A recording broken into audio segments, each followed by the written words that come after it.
This podcast is brought to you by the Association for Coaching, the world's leading international professional body, which is advancing coaching in business and society worldwide. I'm your host, Sheela Hobden, and I am an executive coach and research practitioner. And in this new series, I'm delighted to introduce you to fellow coaches and researchers who share my passion for the transformative potential of research in coaching. Through curious conversations and practical insights, this series aims to inspire coaches to embrace evidence-based practices and enrich their professional journey.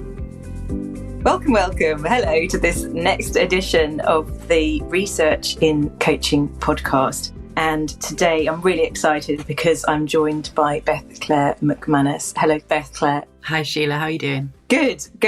So when we had a pre-chat to this call and I said, Beth, how would you like to be introduced? You said, well, ultimately a human, and then added that, you are a partner and who has cats. But there's so much more that I'm really excited to dig into. So you're a PhD student looking at creativity in the supervision space. You're a psychologist, artist, researcher, accredited coach. And it seems that you do your best work at the intersection of creativity and coaching psychology. So what made you say yes when I invited you to be a guest? Well, and thank you so much for inviting me. I feel really privileged to be here and being able to speak to you about research and coaching.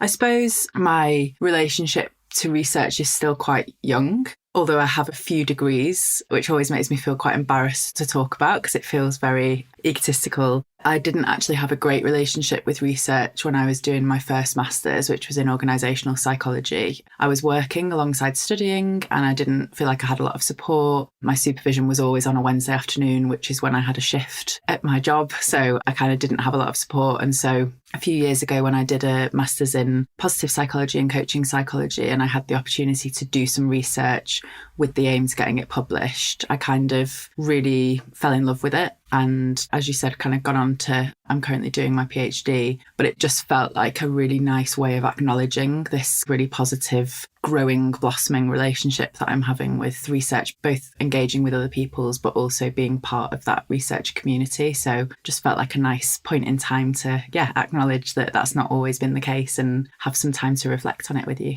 Yeah, thank you for giving your time. It is appreciated.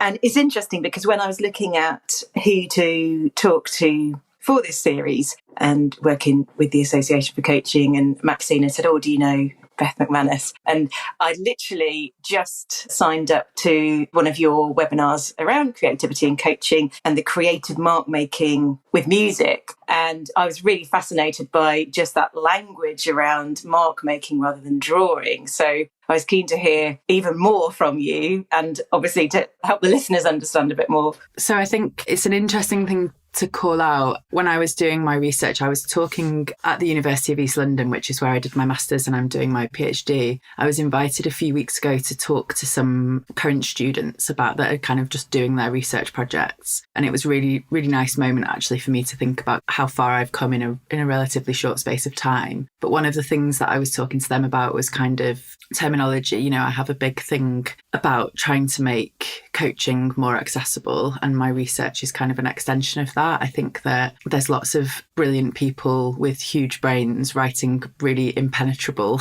research papers that make no sense to anyone. So I'm always very conscious and deliberate in the language that I choose. And my research that you're referring to there was about using mark making in response to music in a supervision session. But even there, I wanted to say drawing, and I'm an illustrator as the core of my artistic identity, but I felt like it might make people feel excluded. And I am still curious about if I wasn't an artist and I'd chosen mark making, I think it may have been more accessible. But because I am an artist, people assumed it was some fancy terminology that excluded them even more. Not everyone, but this was some people's experience of what do you mean by mark making? And I was I literally mean taking something that makes a mark, like a pen, a pencil, whatever, and making a mark with it on a piece of paper or a wall or, whatever you're allowed to draw on. But yes, there's also something there about really trying to use easy and accessible language, but the interplay of your identity. And like, I guess we'll come on to this a little bit in terms of the research that you do. My belief is that who you are is part of how and what you choose to research. And so I can't separate the fact that I'm an artist and that even trying to use language that I was like, oh, hopefully this means it feels a bit more accessible, for some people actually made it worse. But the intention behind it was very much, to try and make it feel a bit less academic and a bit less othering for people that might not see themselves as being creative or being able to draw. That's a thing that people say a lot. So, but I think the language is very interesting that we use. Yeah, and I've already implemented the mark making into some of the work that I do, because I have groups where I invite them to draw this vehicle, which is the vehicle for well-being. And as soon as I say the word, oh, we're going to draw this vehicle together, you can feel people, oh, I can't draw. And I bring in imposters. Then everyone can make marks on paper, and it's not about being an award-winning artist. So I totally get that language piece. And your point about identity and how that feeds in, because the other thing that I found interesting you were mentioning was where we do our experiments, and where you've chosen to do your experiments based on what you've learned as your identity as a supervisor and as a coach. So I'd be interested to hear a bit more about that. In terms of like physically, locations wise, or the sort of the topics of exploration. I guess mine's both. Yeah, you bring a good point, because actually that's the next thing you're researching, isn't it? Coaching in public spaces and art galleries. Yeah. I was thinking about as in whether you're doing experiments in your coaching or in your supervision. Yes, got you.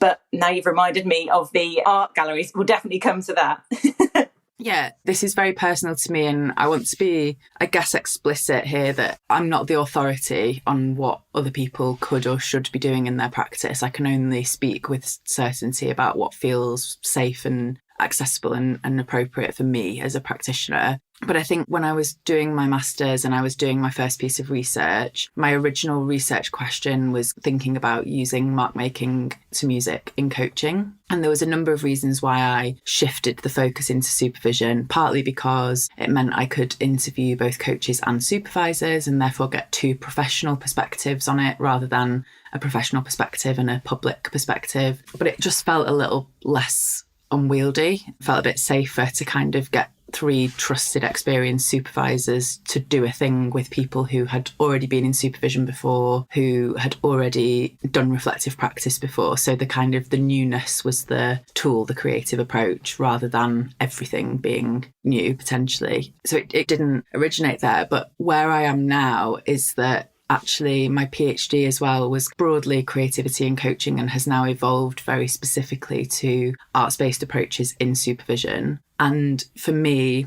my experiments or my experimental practice takes place in my personal reflection and development or within a supervision environment. So that might be me going to my supervisor and saying, I've got this idea, can you try it out with me as the kind of test client? Or it might be me going to supervision clients that I have who have an appetite, knowledge, awareness, experience of working creatively and saying, do we want to kind of try this out? But it feels, that's not to say it will never go back into my coaching practice. But actually, I think that the more I read, the more I realise how little we know. Like my specific area is arts-based approaches, and the research around that in coaching is minuscule. So for me, the experimental nature that research kind of requires, because you can't answer a question without going out and testing it, it feels much safer to locate that as a individual practitioner or within a supervision space where you've got kind of two professionals meeting together to explore something. And that lens of safety is something that's really, really important in my work.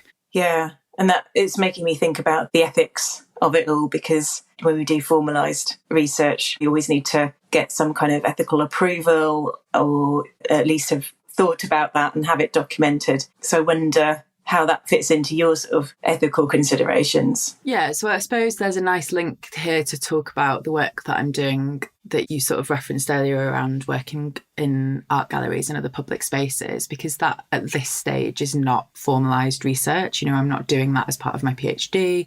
I haven't gone through an ethics committee. There's no participant information sheets. Like there's no kind of formal constraints of research.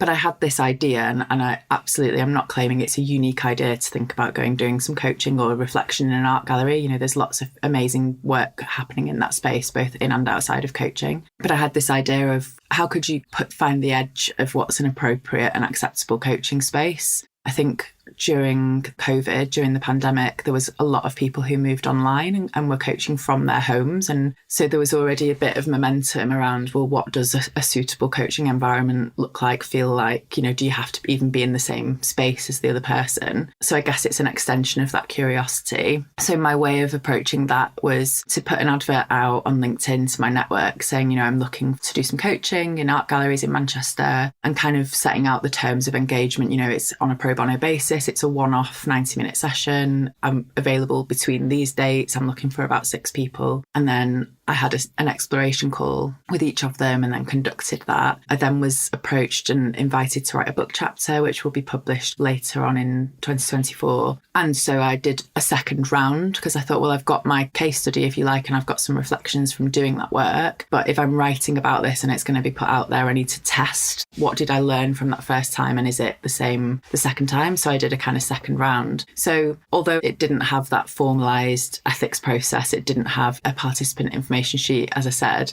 I kind of set it up with almost what I would term experimental conditions light. It kind of felt like I was very clear.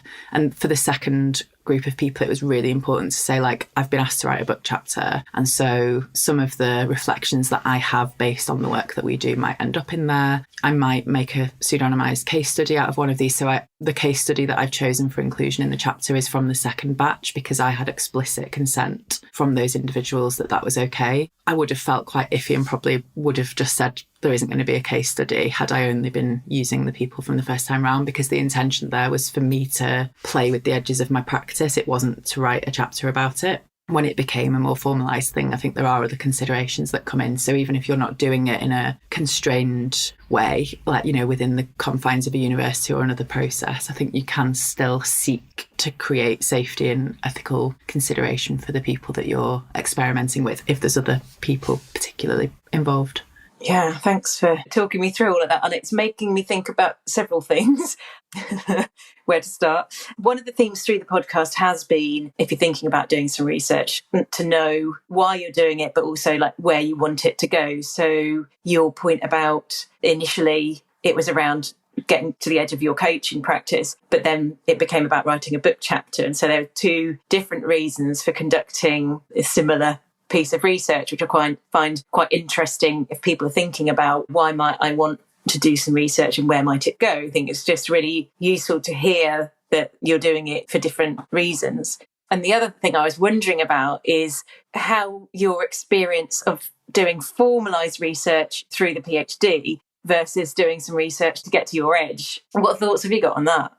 I think because I'm a psychologist, and so a lot of the research that I'm both familiar with and interested in doing involves other human research participants, there's obviously a very important lens around ethics and safety and not doing any harm, or kind of not intending to do any harm to the people that you're experimenting with, who are helping you to figure out the answer to the questions that you're holding. And I suppose the reason why a lot of things start in my own practice is not that I'm completely devoid of the potential to come to harm from doing something on myself, but I'm in control of where I go and how far I go, and I can give my own level of informed consent to myself of, like, this is feeling a bit uncomfortable, or it's surfacing some unusual stuff. Do I want to stay here? Actually, is this the edge of where I want to go? And there's a piece there. But I think what the other bit, the kind of really nice bit, is that doing things for myself or in my own practice, I can be more playful and experimental there because of that safety and because I'm in control of that. So an idea that I might have that I test with myself might evolve into a slightly different iteration of that for doing some research. So as an example, one of my PhD studies that I'll be going on to next will be looking at group supervision using arts-based approaches with coaches who have never used or never identified with wanting to use creative and arts-based approaches before. So really trying to add some different value to their identity and development as coaches. And so this is still very much in development, but one of the things I would like to use a few different arts-based approaches. And one of the things that I'm playing around with a lot at the moment is portraiture. So I'm kind of thinking about, but I'm not at a point where I'm like, I know how that's going to fit into a group supervision space. I'm just like, I think there's something there. So I'm playing around with portraiture. I'm doing an evening class with the Royal Drawing School, really learning about and using it in some of my own reflections. But I know that whatever that ends up being in my research will look completely different to what I'm doing now. A different example of that might be, I'm doing a conference presentation soon for Oxford Brookes Supervision Conference about working in the built environment, which is a really fancy way of just saying man-made spaces, like urban environments. And in order to create a conference presentation, my partner has taken some photographs, I've done some sound recordings. So that's what I'm sharing in the conference. That isn't what I do in my own practice. So I will actually go to the space and be in the space and do something there. But thinking about how do you translate and articulate this to someone else has led to this really nice exploration with field recording and photography, that actually that in itself could become something that I want to experiment with, or one of the tools that I bring into my research conditions. So I think all that said, at the crux of it is that being really experimental and not just getting fixed on a research question and then designing what you think is the best thing at the time, like having the spaciousness to play around can, I think, lead to better research. Or certainly in my experience, I think because I'm using these arts-based and creative approaches, often the first ideas aren't that great or your practice isn't that good. And so there's a rawness there that's nice to capture, but equally it's kind of exciting to think, well, this could develop into something. And if I just give it that little bit of spaciousness, whilst also thinking about the constraint, great art is often created within constraints. And I think that formal research processes impose constraints, and that's where you can shape it into something that's really powerful. Because you have to think about, what can I achieve with these as my walls, and have to think about what you've got in front of you. And it's also making me think, as you're talking, and I think you may have said this to me, that research is a creative practice in itself. Yeah. Because as you're just describing, you come up with an idea and then you continue to create around it until you get the one that, no, this is the one I think to take forward.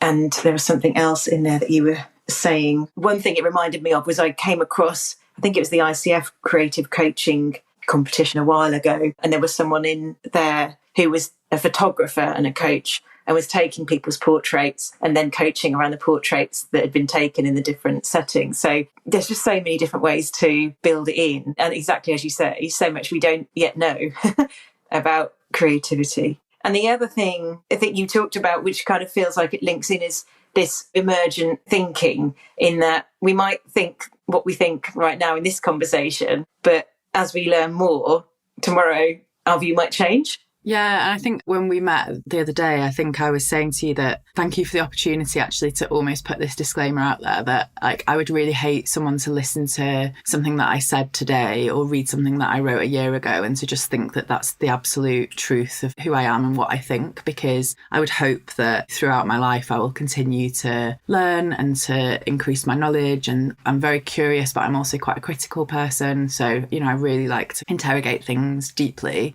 And sometimes that means very small shifts in our knowledge or awareness. Sometimes it might be like a complete shift, a complete change in a belief about something. And I would like to think that I know what I'm doing and I know what I think and feel about things. But equally, I know that there's been things that I've felt really strongly about in the past that I feel completely different about today. So, and research is such a beautiful way of, I think, particularly when I was an undergraduate student, but I still see this now with other researchers, you kind of have to let go of the idea of being right. I don't think anyone sets out to do a piece of research or to try to answer a research question with the intention of being proved wrong, but it's equally valid and actually sometimes more interesting to not know what the answer is going to be or to find something surprising. It's lovely to set out with I think if you do A, you will get B, and then that's what happens, like amazing. But it's not that interesting to me. Like, I'm much more interested in, I think if you do A, you'll get B.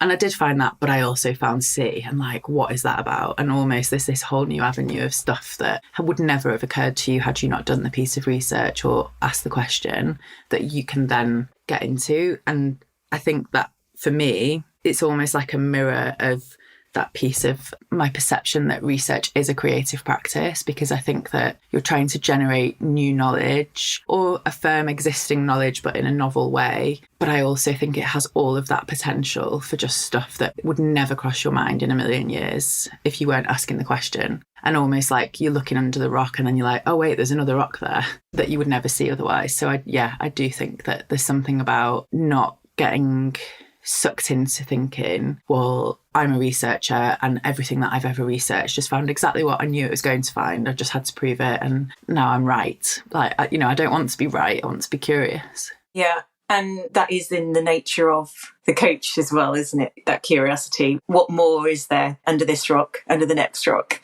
And so I think that the process of research enhances your skills as a coach, because the more things that turn up that you weren't expecting, the more curious that you get. And then you're continually developing that practice of being curious and digging deeper and going wider. Yeah, for sure. I think there's a lot of mirrors between coaching and research in lots of ways. I think we are always trying to get to the crux of what the question is that the client's holding. We're not necessarily going to be able to give them the answer. And it's the same in research. Like, we might never get to an absolute answer on something. We can get closer to certainty, but I don't know if we ever fully get there. Do you think as coaches who are also researchers, we rub off on our coaching clients, that they become researchers almost, but researchers into their own life maybe? Yeah, maybe. I have this thing and I don't quite know where it's going to end up. So I guess this is one of those, like, there's a bit of a seed of an idea emerging, but I have this real pull to archives or archival something or other. It comes up a lot in my reflections on my work. And there is something recently that I've been thinking about, almost helping clients, coaching and supervision clients, but to sort of document and reflect on and capture aspects of their life as they're experiencing it, that is almost like creating an archive of your experience. There's a lovely rich metaphor there of like digging into your archive and kind of being curious about what you might find or what you'd forgotten was there. Yeah, I do think there's something about helping to surface information. There's an absolute parallel there for me between a coaching process and a research process. Yeah, because how many times in a coaching session will someone think, I don't know, they're no good at something, and then realise when they've given time to actually dig back, oh yeah, there was this time that I did this amazing presentation. It went really well, just and as an example. So if we're not giving ourselves time to go through that archiving process, then we're not giving ourselves time to index it so that we can go back to it. So I think there's definitely something there. Yeah, and I think there's something as well about where research maybe differs is that you're, thankfully for me, not digging back in your own archive. You've got access to the archives of loads of other brilliant people who've already done some thinking about it. There's never a new question. There might be a slight differentiation or a new angle, but there's so many amazing, both researchers and practitioners out there doing cool, brilliant, amazing stuff. And one of the things that I love about research is that you don't have to, in fact, it's counterintuitive if you have the answer. You can go and see, well, what do other people think and what were the questions that they were holding and what did they find? And therefore, what can I add here? How could I look at this in a different way? It's like a really collaborative, even if you're not directly collaborating with another researcher or a research supervisor. I think research is a super highly collaborative process, particularly if you're writing it for publication or, in an academic way, because it relies on evidence and thoughts and brilliance from other people that you could probably never aspire to reach. Yeah, you have access to, I won't get on my open access high horse, but just to say, like, you have access to quite a lot of that and we should have access to more of it. Yes, yeah, that's definitely been covered by quite a few of the guests, like where we can actually get hold of this information so that we can use it. So you'll be on the high horse with everyone else about open access. We're all on there. What can you see on the horizon research-wise that you're keen to see the results of? I think that the one thing that I see everywhere, and whether this is just my algorithm or actually it's a bit inescapable, but is artificial intelligence, AI, and coaching. And I think that I'm quite into tech. I don't actually use any AI in my coaching. I haven't kind of experimented in that space, but I think there's a lot of potential there. So I think that's a really exciting area that I think we need a lot more research in, because it's very new and very emergent and constantly evolving. So there is also there's a tension there, because I think a lot of the research will be out of date by the time that it's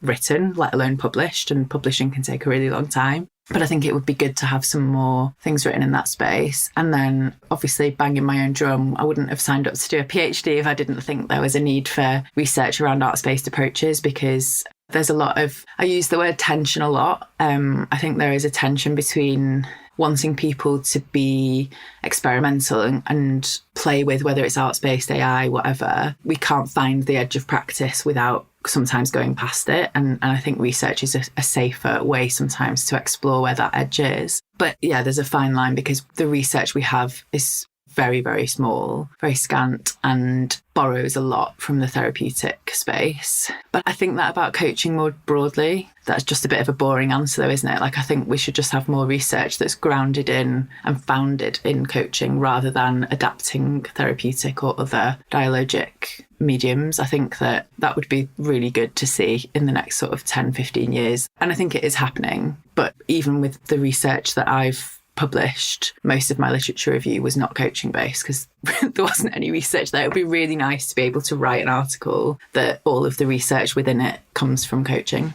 Yeah, I wonder how many years away we are from being able to have that evidence. And, that's one of the biggest reasons for me hosting this podcast is we need more research in the coaching space. And I want people to see how interesting it is and how much it can bring, not just to the profession, but to us individually. And to your point earlier about collaborating, because then that's how we network and learn even more as we interpret that research together and put it into our practice. So, yeah. What haven't I asked you about that you were hoping to talk about? I suppose, I don't think there's anything you haven't asked me, actually. I think there's maybe just a couple of things that could be explored in with a slightly different lens on. I think that in response to something you just said there about research, I think there's also, and I'm sure other guests will have touched on this as well, but really defining what do we mean by research. Like, it's very easy to think of, oh, I'm doing a PhD, therefore I'm a researcher, but I don't locate all of the research thinking or doing that I'm doing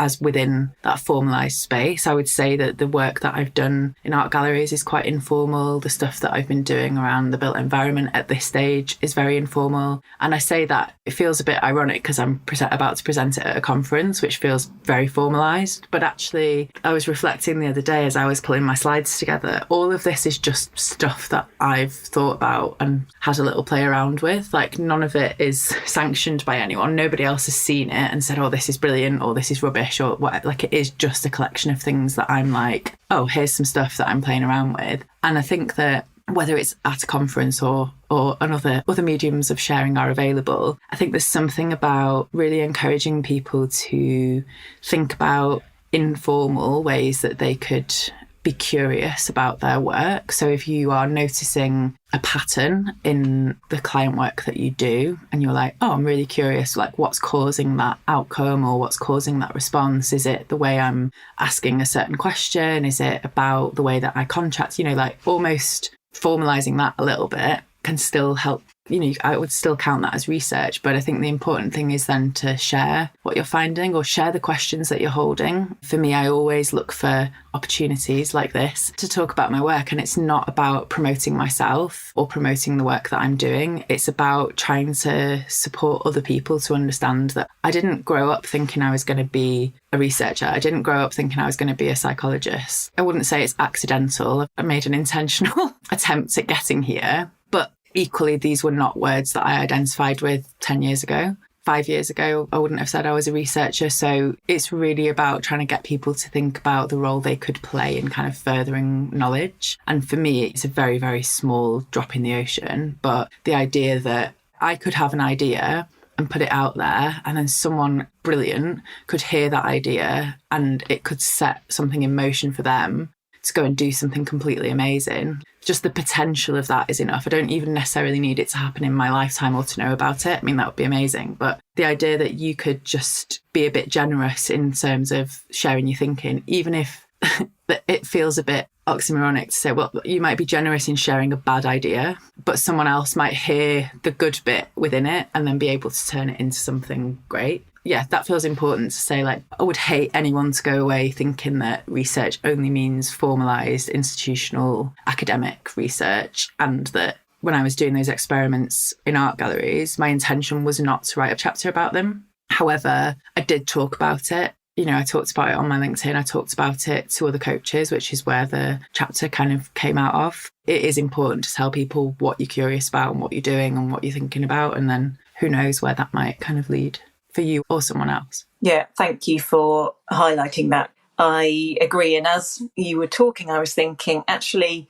anyone listening to this podcast is a researcher, because they are researching what is out there and who's doing what. So in its simplest form, listening to conversations about research, about coaching, people attending the conference. And like you say, you get an idea from a piece of research that's presented, and that encourages you to go and either experiment yourself or talk to someone. And then that might spark a completely different idea. Completely impossible, I think, research project would be from the point to go along the whole journey of you having your idea, completing your research, taking it to a conference, who listens to it, what do they go and do with it. It would be really cool to follow the journey of an idea and see where it evolves. So if anyone's listening and can think of a way to do that, that would be great.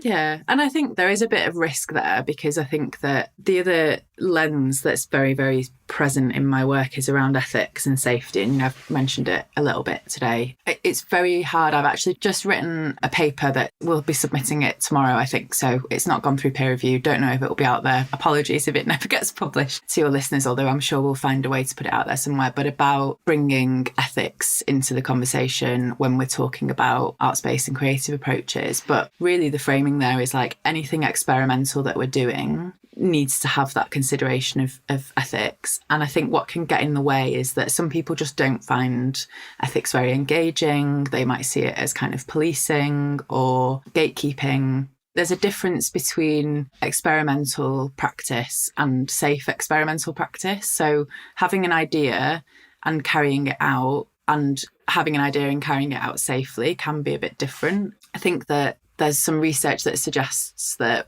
coaches might overestimate the safety of an intervention because it's got such positive intention and it's had positive results in the past. But each client is a completely unknown variable. You know, if we're thinking about it in kind of experimental terms, we've no idea how things are going to show up for that individual on that day, at that time, with what's going on for them in the present and also what's happened to them in the past. And I think that an example of this for me would be when I was working with some coaches in art galleries. One of the, coaching clients, actually, they were coaching sessions, but the client that comes to mind was a coach, and just ended up in floods of tears within sort of 10 minutes of us being there. And whilst I knew that might happen, and as an experienced coach, I felt really okay being in that and navigating that emotional arousal, we were in a public space and there was like 50 other people around, and I hadn't been in that situation before, because that was the whole point of me doing this experimental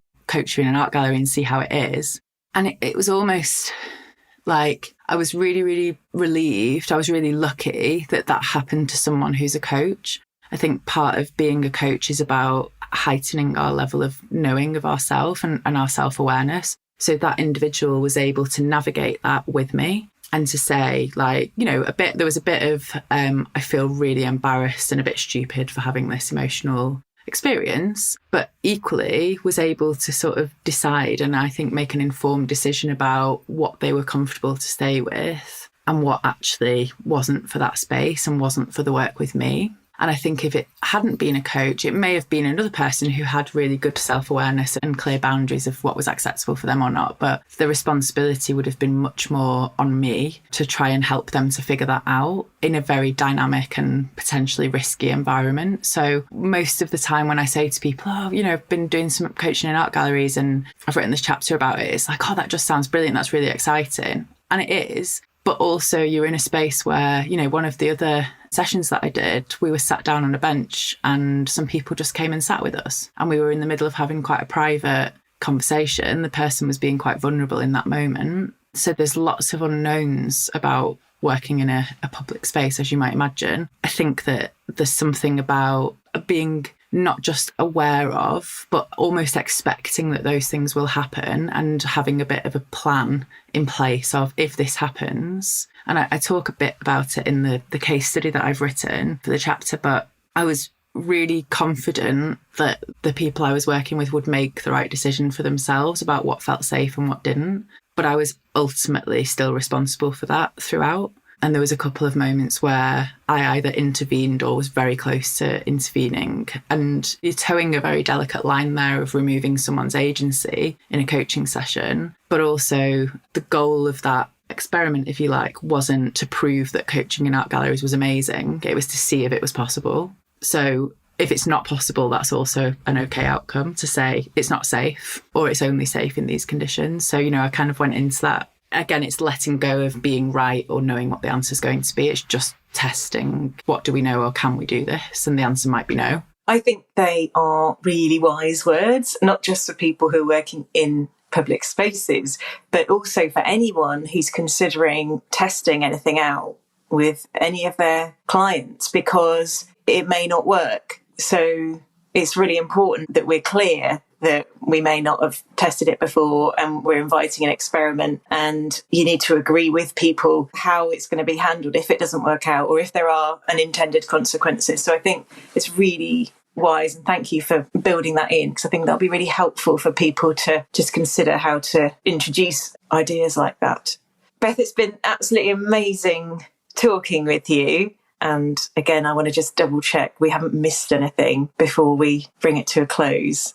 I think just that last piece around doing something for the first time, or you're doing something that is a bit more experimental, you know, that's almost that initial part of what may go on to become more formalised research, just being upfront about it. And I'm sure most coaches will have tried something that didn't work as part of their coaching development and training. And I think that framing that as I haven't done this before, I'm not sure how it's going to go, is totally okay. You're not influencing the potential outcome, but it's also really important that if you're bringing this into relational work, so if you are taking it beyond your own personal development and reflection and you're introducing it with, whether it's another coach in a peer space, whether it's a supervision session, being upfront is really important. And I would say, like, don't shy away from saying, like, no idea if this is going to work or not. I'd love it to, but you know, are you up for kind of trying this out and giving me really honest reflections and feedback on how it was? You know, it's not a failure if you find something that isn't what you wanted to find. Yeah, and generally it builds that alliance anyway, because it builds trust and because you're demonstrating that you're aware of wanting to create the safety, and also brings a bit of vulnerability as a coach, which means I just think that it really helps the work that we do. So thank you so much. Where can people find you if they want a bit more, Beth? Well, gosh, I guess probably LinkedIn is it's the only social media that I'm active on, which feels a bit depressing to say, but actually it's a really positive thing that I've tried to I see value in having that professional network. So yeah, you can find me on LinkedIn, Beth Clare McManus. And yeah, that's probably the best place, to be honest. All the other bits and bobs that I do, I tend to post about on there. I don't have a newsletter or anything. So yeah, that's probably your best bet. Find me on there and send me a message. Fantastic. Well, I certainly look forward to seeing more of your comings and goings and research. Thanks once again. And thanks to all of the guests on this series. I hope that it's been an enjoyable and inspiring experience. Lovely. Thank you. Thank you for listening to another podcast by the Association for Coaching. For over 20 years, our purpose has been to inspire and champion coaching excellence, advance the coaching profession, and to make a sustainable difference to individuals, organisations and society. To find out more about the AC and our member benefits, follow us on LinkedIn or visit our webpage at associationforcoaching.com. Explore our digital learning hub, enjoy our extensive library of on-demand webinars, signature programs, member benefits, interviews, podcasts, and a portfolio of live events featuring thought leadership, tools, models, and the latest industry trends to help you develop your coaching expertise.